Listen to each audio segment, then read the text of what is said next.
یک سوال داشتم برادر، اگر ممکن باشد.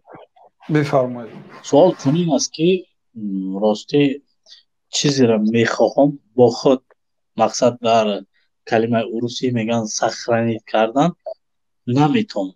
همه قدر کوشش میکنم، نمیتونم. سببا چی باشه که هم فراموش خاطری این بسیاری بوده که زیرا که میخوام فراموش نکنم او فراموش میشود. چیکار کردن در کار حضرت؟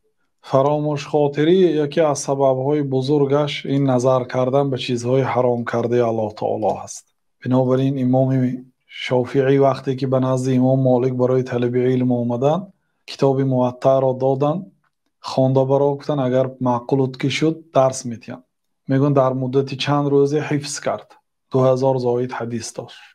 بعد گفتن که میبینم که الله تعالی به تو یعنی حفظ و فهم و نور داده است، این را با گناه خاموش نکن.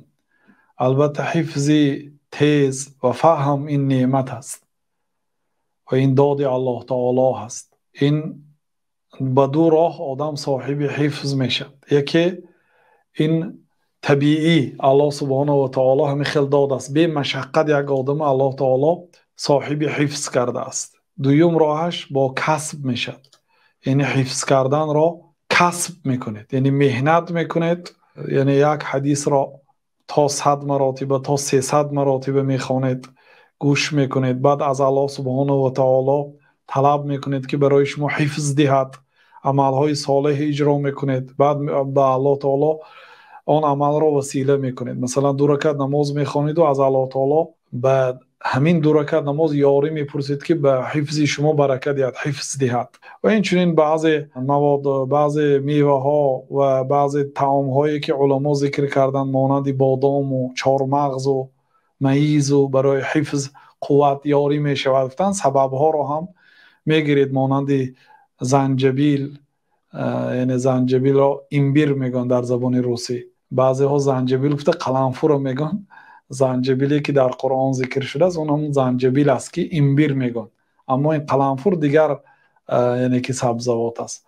خلاصه بعضی همین خیل چیزها رو میتوانید به طبیب هم مراجعت کنید برای یعنی ذاکره را مستحکم کردن، یعنی کدام عمل ها را اجرا کنید، سبب ها را میگیرید و دعا میکنید، توکل به الله تعالی میکنید، ان شاء الله الله سبحانه و تعالی حفظ میدهد. بعضی علما تا 1000 مراتبه هم میخوندن بعضی مسئله ها را.